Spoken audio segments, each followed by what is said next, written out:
Hi, my name is David, and I'm going to walk you through how I solved the CSWP practice problem 14.1.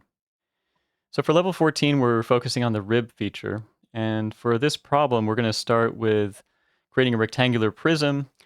We're going to shell out with a thickness of 10 all around, and then a thickness of 6 on the bottom. Then we'll focus on the ribs. Then we'll work on the front face of the drawer and the handle as well. Let's start on all of that in the top plane.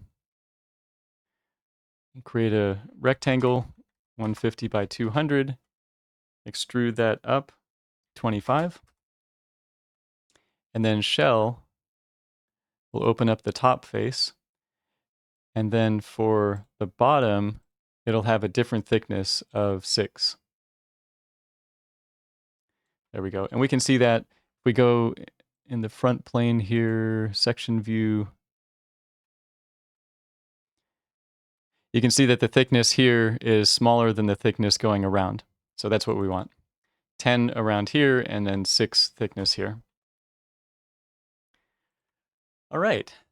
Now, to create our ribs, we need to have a, let me zoom in a little bit. To create our ribs, we want to be 3 millimeters down from the top of the drawer. That's where our ribs are going to start before they get extruded down. So we'll create a reference plane that is 3 millimeters down from the top face. And on that, we can start drawing our lines for our ribs. So this line is going to be 33.5 from the left side over here. Now it's probably worth it to remember how ribs are going to work.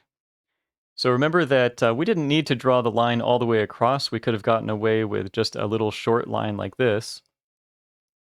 Then what SolidWorks will do is it'll extend this line out until it hits something in these two directions, in the direction of the line.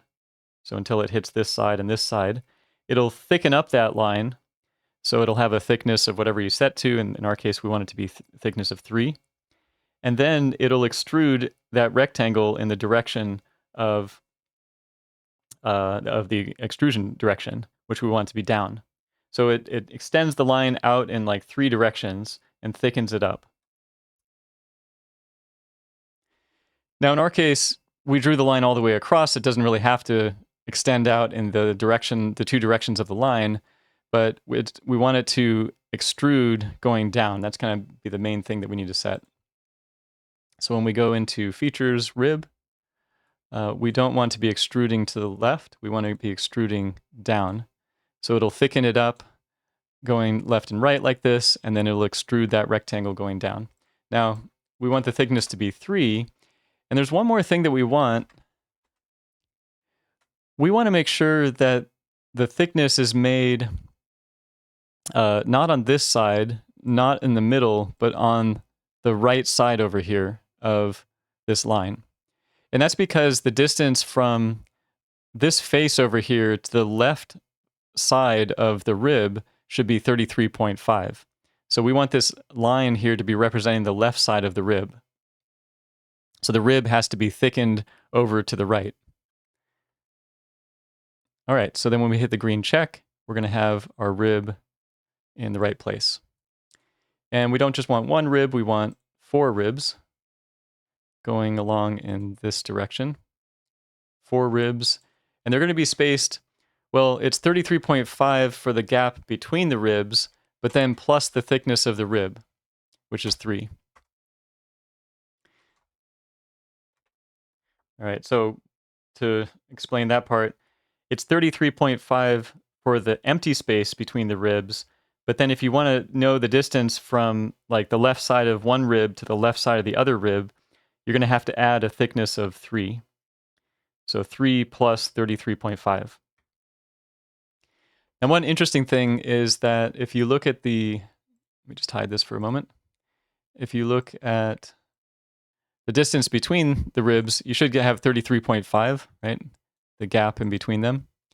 So between these two, 33.5. But if you look at the last gap, it's 34 millimeters. And I don't know if that was the intent.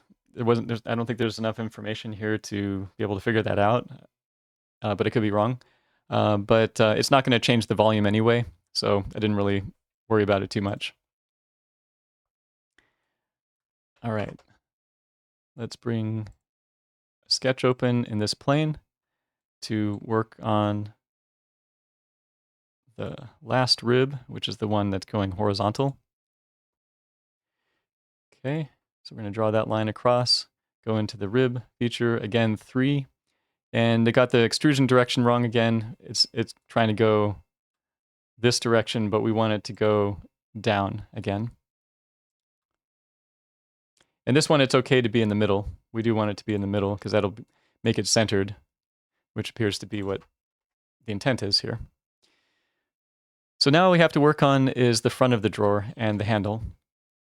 So for the front of the drawer, it looks like it's wider than, or thicker, I guess, than the main part of the drawer by 10 going all the way around.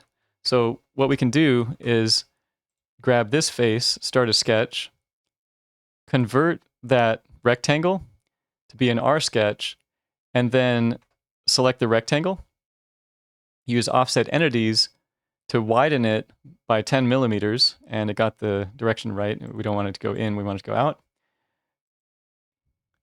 And then we can extrude 10 millimeters going in this way. And we'll merge the results so that we don't have this edge right here anymore.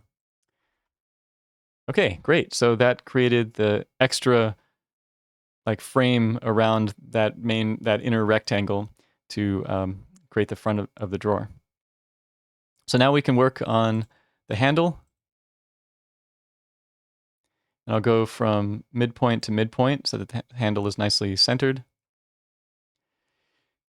And then create a circle at the midpoint of this, which looks like it's going to be, check it out here. Okay, it's going to be a diameter of 5, and then that's going to be going up 3. If you go 6 minus 3, that gives you a 3 for this extrusion. And then we'll create a circle with diameter 10 on the top of this one, and that'll go up another 3. Okay, actually, let me go ahead and dimension that. So 5 for the inner one, extrude that up 3. Then draw a sketch here, 10, and then extrude that up 3 as well. Okay, and we have a volume of 377718.52. And the answer key's volume is 377718.5 cubic millimeters. So we got exactly the answer key's volume. Thanks so much for watching. Take care and keep studying.